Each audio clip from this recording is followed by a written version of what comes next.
March 18th, 2022, the Cleveland Browns back up the Brinks truck for Deshaun Watson $230 million. Every single penny is locked in. It marks the richest guaranteed payday the league has ever seen. And the owners freak out, because Watson's agent didn't just push the envelope, he shattered a financial ceiling they had spent decades protecting. Just 7 days later, Commissioner Roger Goodell gathers all 32 team bosses for a clandestine summit. Buried in a 61-page arbitration verdict kept under wraps for 6 months is the smoking gun the NFL told teams to kill the fully guaranteed deal, right as 3 superstar quarterbacks were trying to get paid. Russell Wilson, Kyler Murray, Lamar Jackson. Spoiler alert, none of them saw a fully guaranteed check. Naturally, the Players Association cried foul and slapped the league with a collusion grievance. Fast forward to January 2025, the arbitrator nods and says, yeah, the league encouraged it, but throws the case out anyway. The NFL and the union shake hands on a hush-hush deal to bury the ruling. Zip it. Silence. Until June 24th, 2025, when reporter Pablo Torre gets his hands on the papers and blows the lid off. We are talking secret meetups, leaked texts, a union boss calling his own player a wuss, and a cover-up uniting billionaires with the very people meant to fight them. This is the Deshaun Watson fallout. But to get why it matters, you have to grasp the golden rule of football money. NFL contracts are notorious for being smoke and mirrors. A guy signs for 4 years, $100 million. The headlines scream $100 million. The reality, maybe $30 million is actual cash. You get hurt, you are cut. Your stats dip, you are cut. You never see the rest of that money. The NBA, those contracts are ironclad. Baseball contracts are fully guaranteed. In football, securing just half your deal is a miracle. Then Watson's rep flipped the script on March 18th, 2022. 5 years, $230 million. All of it guaranteed. Watson held all the cards. 26 years old, 3 Pro Bowls, and a line of suitors out the door. The Browns were thirsty. They had not fielded a legit franchise quarterback since 1999, so they made him the Godfather offer. It was not just the cash, it was the guarantee. The minute ink hit paper, agents dubbed it the Watson Standard. Ex-Jets GM Mike Tannenbaum labeled it a total game changer. Former Eagles exec Joe Banner asked the obvious question: how do you look your franchise QB in the eye and say no when that guy just got yes? The owners saw the tsunami coming. Young guns like Justin Herbert and Joe Burrow were up next. If Watson got the full bag, they would demand it too. According to the ruling, the powers that be stepped in. A week post-Watson, the league convened for its annual retreat, March 27th through the 30th. 2022, every owner showed up, and system arbitrator Christopher Droney's report spills the tea. He wrote that the management council, with Goodell's nod of approval, basically told all 32 clubs to stop the guaranteed money train. This is not a rumor. This is a black and white finding from an independent judge. The league met. They gave the order, stop offering guaranteed money. And those 3 quarterbacks at the bargaining table, Wilson, Murray, Jackson, not one got the full guarantee. Wilson went to Denver, 5 years, $245 million total, but only $165 million locked in 67%. Murray stayed in Arizona, 5 years, $230.5 million, with $160 million real money, 69%.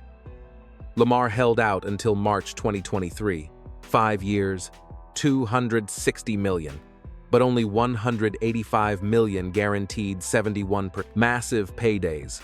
Sure, but none were fully guaranteed. The Watson Standard was dead on arrival. By October 2022, the Players Association had seen enough and filed the collusion suit. They claimed the teams and the league office trampled on Article 17 of the collective bargaining agreement. Article 17 is the no collusion clause. The union's case was straightforward. Watson gets the bag in March 2022. The NFL immediately circles the wagons and tells everyone to cut it out. Suddenly, 3 superstars have to settle for partial guarantees. That is not luck. That is a plan. The NFL denied it all. They claimed every team acted alone. No plot, no scheme. So, off to arbitration they went. Arbitrator Droney ran the show in July and August of 2024. The roll call was insane. Goodell on the stand. 8 billionaires on the stand. Russell Wilson, Lamar Jackson, super agents, union bosses all under oath, and the testimony was explosive. DeMaurice Smith, the former union chief, testified that Patriots owner Robert Kraft admitted a league executive asked Kraft to warn the other owners kill the fully guaranteed deals. If those allegations hold water, you are looking at a smoking gun for rigging the market. But when Goodell and Kraft took the stand, they swore it never went down like that. It devolved into a classic standoff, your word against mine, though the arbitrator did spot some smoke coming from that March 2022 owners' summit. Several billionaires testified, and the paper trail backed up the suspicion. The league actually confessed to nudging teams toward cheaper deals. So how on earth did the players' union manage to fumble the bag? Here is the kicker. The judge decided that a strong suggestion is not the same beast as a signed conspiracy. Sure, the NFL told teams to tighten the purse strings, but the union could not produce the receipts showing the teams actually shook hands on the plan. Every club had the perfect alibi, claiming they acted alone. Maybe 32 separate billionaires just happened to have the exact same epiphany at the exact same time, pure cosmic coincidence. Right. Then came Judgment Day, January 14th, 2025, when arbitrator Droney dropped the hammer. His verdict, while the brass definitely urged the 32 clubs to kill guaranteed money back in 22, the teams technically didn't sign up for the scheme. Let me decode that for you. Yes, the NFL tried to suppress wages, but no, you cannot prove the teams actually listened and coordinated. Case thrown out. Victory for the Shield. But then things got weird. The union didn't scream about the injustice or publicize there were no angry press conferences, no rallying the troops, just dead silence. Instead, they shook hands with the enemy on a hush-hush deal, locking that 61-page verdict in a vault for 5 months. That silence lasted until June 24th, 2025. When journalist Pablo Torre got his hands on the file and blew the lid off. When Torre dropped that 61-page bombshell, everyone expected the crosshairs to be on Goodell and the owner's box. But once reporters actually started reading the fine print, the story took a sharp left turn. Buried in there were text messages between Union President JC Tretter and Executive Director DeMaurice Smith. We are talking messages sent July 8th, 2024 mid-battle, where Tretter goes nuclear on his own quarterback, Russell Wilson. Tretter didn't just criticize him, he called Wilson soft and dropped another 4-letter bomb that was too hot for Torre to even read out loud. He typed out that instead of being the hero who cemented guaranteed contracts forever, Wilson was the guy who torched the opportunity for everybody else. Let that sink in. The head of the union, the guy paid to protect every single player, was ripping Wilson to shreds for failing to secure the bag. He wasn't pointing fingers at the greedy owners or the corrupt league. He was gunning for his own constituent. You can bet the owners' lawyers were popping champagne when they saw that, realizing the union's own boss didn't even believe in the collusion narrative. If the union president thinks it is Wilson's fault, that pretty much destroys the argument that it was a grand conspiracy, doesn't it? As Torre broke it down, you had Tretter throwing the player under the bus while giving the owners a free pass. The owners must have looked at that and thought, well, thanks for doing our job for us. That is the perfect defense. And it worked like a charm. The arbitrator flagged those texts, and they became a nail in the coffin for the union's case. But where was this rage coming from? Back in March 22, Wilson's agent locked down a 5-year extension worth $245 million, with $165 million guaranteed. A massive payday, sure, but it wasn't the fully guaranteed golden ticket. The testimony revealed Wilson never even pushed for the full guarantee. He figured the contract structure made him uncuttable anyway. That bet backfired spectacularly in March 2024 when Denver showed him the door. They cut him just before another $37 million locked in. He walked away with roughly $122.7 to $9 million from the Broncos, but left $51 million on the table from his old Seattle deal. Do the math, and he only netted about $71.7 to $9 million extra. If he had got it all guaranteed like Watson, Denver would have been stuck paying the full $245 million. Instead, he is scraping by on a one-year, $1.2 to $1 million deal in Pittsburgh, followed by a $10.5 million stopgap with the Giants. We are talking about a Super Bowl champ and future Hall of Famer basically living out of a suitcase on short-term prove-it contracts, so you can see why Tretter was fuming. Wilson held all the cards and folded, but Tretter wasn't just some fan venting on Twitter. He was the union president. His sworn duty was to back the players and attack the system, not tear down the individuals. Yet he chose to blast Wilson, and when those texts surfaced during the legal fight, Tretter fought tooth and nail to keep them buried. He failed to hide them. They leaked, and the NFL weaponized his own words to secure the win. When the news broke on June 24, 2025, the headline wasn't even about the collusion anymore. The ruling said, yes, the league encouraged cheating, but no, they couldn't prove coordination. The real mystery was why both sides wanted this buried. The NFL's reason is a no-brainer. The verdict proved they held secret meetings to drive down player wages. That is a PR nightmare. So naturally, they wanted it hush-hush. But the players' union, why help the league hide their dirty laundry? Torre's theory points straight to internal power struggles and dirty politics. It turns out DeMaurice Smith testified that Robert Kraft tipped him off about the scheme, and Smith confessed he kept Tretter completely in the dark about that conversation. Tretter held the top seat as union president. Yet Smith deliberately kept him in the dark on the stuff that Then those texts surfaced where Tretter slammed Wilson as weak.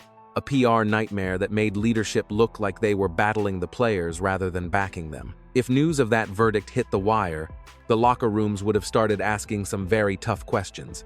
Why was Tretter gunning for a quarterback instead of the billionaires? Why bury the chat with Kraft? Is this association actually on our side? Those kinds of doubts are lethal for organized labor, because without member faith, the whole structure crumbles. Facing a choice between owning the chaos or shaking hands with the league to bury the body, the NFLPA chose silence. Come January 14, 2025, both parties inked a gag order, ensuring the ruling stayed buried and nobody said a word. The lid stayed tight for 5 solid months, leaving players completely oblivious to the lawsuit and agents clueless that their guys were losing cash. Reporters were in the dark about the collusion angle until Pablo Torre, a heavyweight in sports journalism, got his hands on the files. The former ESPN personality has deep tentacles across the league, and someone eventually slid the entire judgment across his desk. On June 24, 2025, Torre and Mike Florio blew the lid off the story, triggering an instant firestorm. Every major sports outlet from CBS to Yahoo and ESPN immediately scrambled to cover the fallout. Both the league and the union hid behind their non-disclosure pacts. But the cat was out of the bag, and the players demanded answers. Why the radio silence? Why is our president trashing Russell Wilson? What possible reason was there to hush this? Reps started panic dialing, wondering if the fix was still in and how much money their clients were bleeding. Legal minds began circling, debating if individual players could sue or if the association could take another swing at the league. Even a federal probe became a real possibility once the news broke, which explains exactly why everyone involved tried so hard to kill the story. Now, let's break down the actual price tag attached to the Russell Wilson situation. Denver locked him down in March 2022 with a 5-year, $245 million bag, guaranteeing $165 million of it. However, unlike the Deshaun Watson agreement, Wilson's financial security was all packed into the front end. Wilson figured the penalty structure made him uncuttable, essentially treating the deal as a fully guaranteed ride according to the records. Reality had other plans, though. The offense stalled out, and Wilson simply couldn't find his rhythm in the Rocky. His long game vanished. The postseason remained a dream. And by March 2024, Denver showed him the door. Only 2 years into a 5-year commitment, he had already walked away with over $122 million in his pocket. Yet, that sum included $51 million remaining from the old Seahawks contract that the Broncos had picked up. Do the math. And his actual profit from the new ink was just shy of $72 million over 2 seasons. Had he secured the Watson-style guarantee, Cutting him would have been impossible without paying out the entire $250 million. We are talking about leaving $122 million on the table. That is the brutal gap between partial and full security. Tretter knew exactly how much cash Wilson torched by failing to hold the line for the Watson precedent. That explains the insults. Tretter saw a guy with all the leverage in March 2022 who simply folded.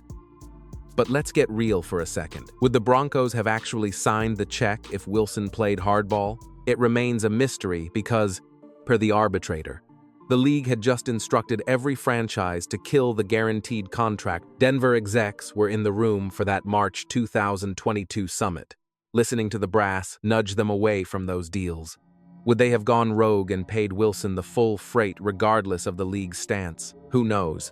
But that meeting gave front offices the confidence to shut down negotiations. It created a landscape where owners knew nobody else was paying up, allowing for coordination without a paper trail. The league's strategy was brilliant, no direct orders, just a heavy suggestion that manufactured a consensus. They normalized the refusal, giving Denver a convenient shield when Wilson's reps came knocking. They could simply claim the market had shifted and point to the rest of the league as proof they couldn't do the deal. Wilson settled for $165 million guaranteed life-changing money. Sure, but pennies compared to what the Watson standard promised. Following a stint in Pittsburgh in 2024, Wilson landed with the New York Giants in March 2025. At 36, he is playing on a one-year, $10.5 million proving deal rich. Yes, but far from the massive payout he would have seen if the deck hadn't been stacked. Wilson wasn't the only casualty. Kyler Murray and Lamar Jackson took hits too. While their losses weren't as staggering, they still settled for partial security in a market that should have offered full rides. The arbitrator tossed the grievance, handing the NFL a victory. The cash has evaporated, but the dangerous precedent is here to stay. When you stack them up against the big leagues, the NFLPA sits at the kiddie table. It is easily the most toothless labor union in pro sports. Hoop stars in the NBA lock down 99% guaranteed cash, while baseball pros grab a full 100%, and even the hockey guys walk away with mostly secure deals. But on the gridiron, players are hitting the lottery if they see 50% of that money. And when the union finally had a shot to punch back at owners rigging the game, they choked. It wasn't just a courtroom loss. It was an inside job where their own generals sabotaged the war effort. You had JC Tretter firing off texts bashing Russell Wilson, basically handing the league free ammo on a silver platter. Then DeMaurice Smith played keep-away with critical intel, blindsiding Tretter. And the decision to bury that ruling wasn't just a strategy, it was a knife in the back to every member. We aren't talking about a simple fumble here. This is the entire playbook catching fire because the union is built on a cracked foundation. Football careers blink, and you miss them 3.3 years on average, so guys barely have time to learn the playbook, let alone build a united front. By the moment a guy actually figures out how the sausage is made, he is already clearing out his locker. Plus, the sheer headcount is a nightmare. With 53 guys suiting up per squad, totaling 1,696 league-wide. That is double an NBA locker room and triple what baseball dugouts hold.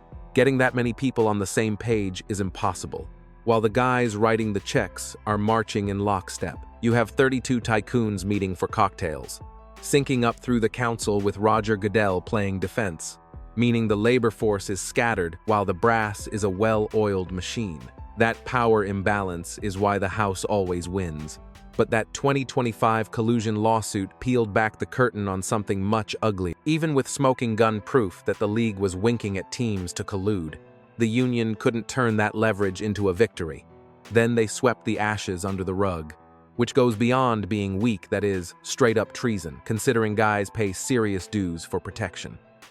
They assume someone has their back. They demand honesty.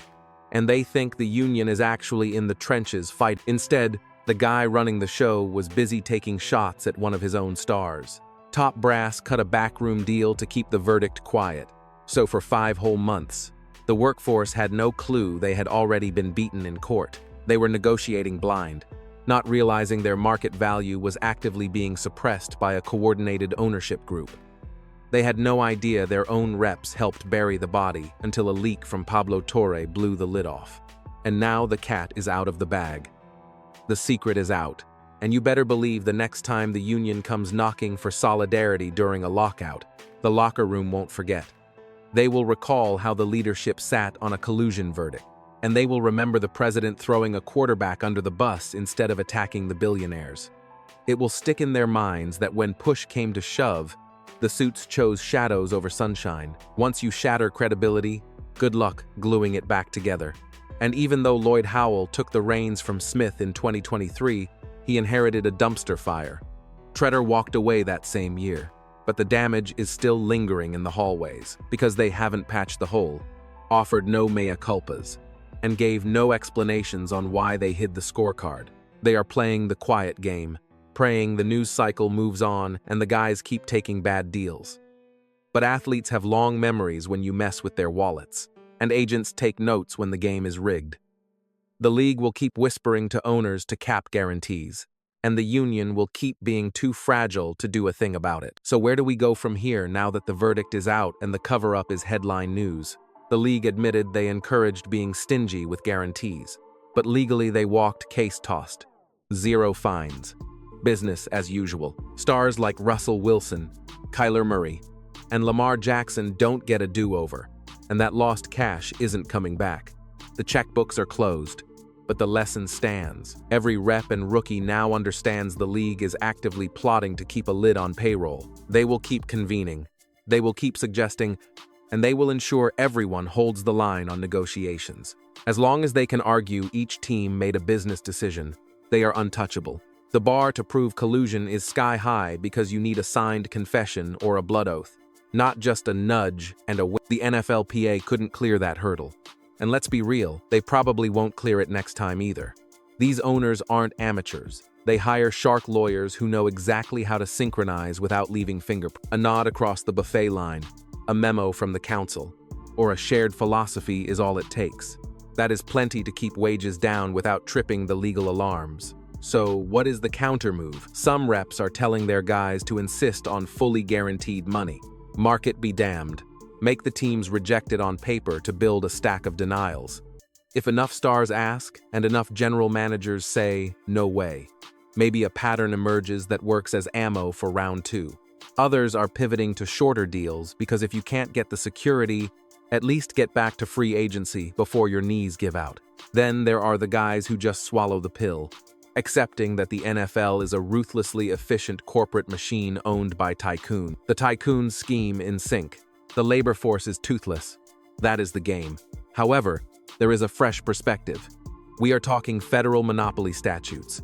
The league enjoys a narrow legal shield, but that armor has chinks.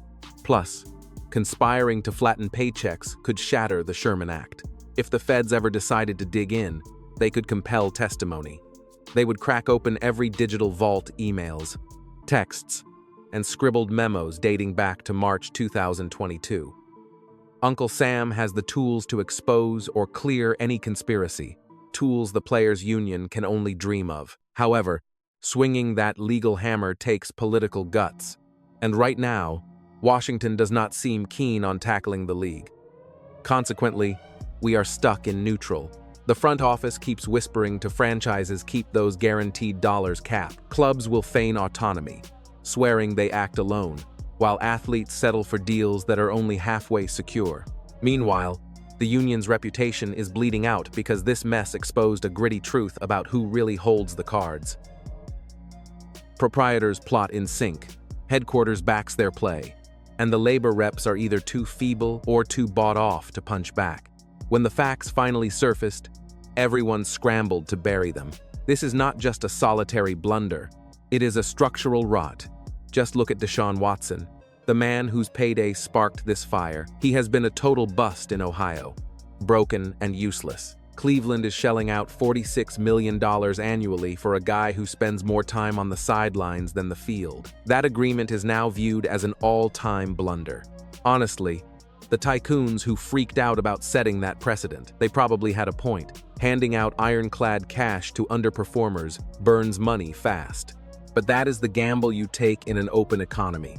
Occasionally, you overspend, Occasionally, you get fleeced. The league's brass simply decided to remove that hazard entirely. They aimed to conspire and crush the market value. A 61-page verdict they suppressed for half a year confirms they pulled it off. The burning question remains, do they walk free, technically speaking? The gavel has banged on this collusion suit. The judge made the call. The league took the W, and hush money was likely exchanged. Yet, the saga is not finished. Whenever a superstar sits down to talk turkey, their reps are going to flash back to March 2022. They will recall the clandestine gathering and the whispered orders, constantly asking themselves, is the fix in once more? Those ultra-wealthy proprietors scheming away in smoke-filled rooms, a labor force too fragile to punch back against a machine stacked against them. That is not the past, that is the league's current reality. If you crave the inside scoop on the scandals sports giants try to bury, smash that subscribe button. Leave your thoughts below. Does the union brass deserve the axe for burying this lawsuit? Let me know your take.